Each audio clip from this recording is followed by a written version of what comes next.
اقبال نے اپنے ایک دوست کو لکھا کہ اگر مغرب کی ترقی کے باطن میں جھانک کر دیکھنے کی ہمت رکھتے ہو تو دیکھو، اس کے پیچھے بھی قرآن کے اصول کار فرما ہیں۔ لیکن چونکہ انہوں نے قرآن سے مادی ترقی حاصل کرنی تھی تو وہ انہوں نے لے لی۔ مسلمان نے مادی ترقی حاصل کرنی تھی اور قرآن سے روحانی ترقی حاصل کرنی تھی۔ قرآن سے اس نے زندگی کی زیب و زینت بھی لینی تھی اور قرآن سے آخرت کا جمال بھی حاصل کرنا تھا، لیکن انہوں نے اس کتاب کو پھینک دیا اور نتیجہ کیا ہوا نہ زندگی کا جمال نصیب ہوا، نہ آخرت کا حسن عطا ہوا۔ قرآن انسان کو کھڑا کرتا ہے، انسان کو عروج دیتا ہے، انسان کو اس کی ذات سے ملواتا ہے، خودی کا تعقل دیتا ہے، اس کی ذات سے اس کو آگاہ کرتا ہے، اس کو مقصد زندگی بتاتا ہے، اس کو زندگی گزارنے کا اسلوب بتاتا ہے، اس کو معاد اور آخرت کی زندگی کے بارے بتاتا ہے کہ یہاں رہنا ہے تو کیسے رہنا ہے، وہاں جانے کا راستہ کیا ہے۔ قرآن اس کو مکمل، کامل اور اکمل زندگی عطا فرماتا ہے، لیکن انسان نے قرآن سے زندگی تلاش ہی نہیں کی اور اس سے زندگی حاصل ہی نہیں کی۔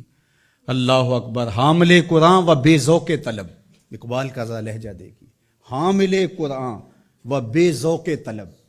العجب ثم العجب ثم العجب۔ اقبال کہتے ہیں افسوس ہے، یہ قوم حامل قرآن ہے لیکن بے ذوق طلب، لیکن اس ذخیرے سے حاصل کچھ نہیں کر رہی، حتیٰ کہ اس کو طلب بھی نہیں ہے کہ اس کو اٹھا کے دیکھوں تو صحیح،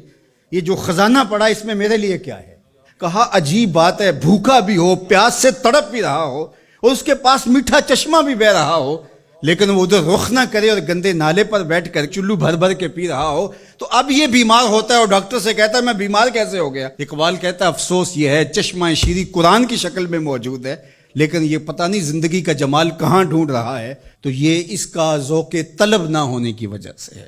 اور ذوق طلب جس کا ہوگا وہ ضرور اس سے کچھ حاصل کر لے گا اور اپنی ضرورت کے مطابق حاصل کر لے گا،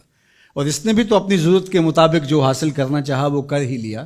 جو اس کی طلب تھی قرآن سے اس نے وہ لے ہی لی، لیکن اگر قرآن سے زندگی کا اسلوب سیکھنا چاہتا تو اقبال کہتے ہیں کہ وہ زندگی کا اسلوب اور زندگی کا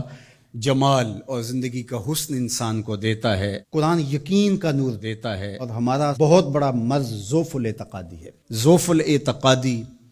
قوموں کو کبھی بھی نہیں اٹھنے دیتی، اور دوسرا ان کے نظریات کے اندر یکسوئی پیدا نہیں ہو سکتی، چونکہ وہ جن لوگوں کے زیر اثر ہوں گے ان لوگوں کے نظریات کے حامل ہوں گے اور وہ قوم ہی نہیں بن سکیں گے۔ اور نتیجہ کیا کہ ایک علاقے کا اسلام دوسرے علاقے کے اسلام سے نہیں ملتا، ایک پیر خانے کا اسلام دوسرے پیر خانے کے اسلام سے نہیں جڑا ہوا، ایک تنظیم کا اسلام دوسری تنظیم کے اسلام سے نہیں جڑا ہوا۔ تو یہ سارے اسلام سینکڑوں ہزاروں کی شکل کے اندر جو نشو و نما پا رہے ہیں، تو یہ جتنے مرضی اوپر چلے جائیں نتیجہ خیز نہیں ہوں گے۔ نتیجہ خیز تب ہوں گے جب ماخذ ایک ہوگا، وہ قرآن مجید ہوگا۔ تو قرآن مجید سے جڑنا، قرآن مجید سے وابستہ ہونا، دل بستگی تعلق کے خاطر آپ کو وحدت فکر کی ضمانت فراہم کرتا ہے،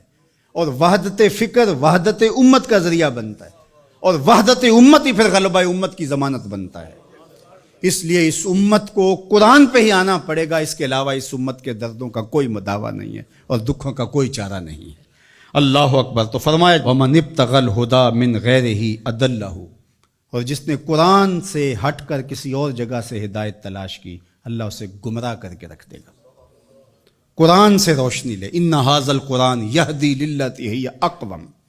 یہ قرآن ہے جو وہ راستہ دکھاتا ہے جو بالکل سیدھی ہے۔ تو جس نے قرآن سے ہٹ کر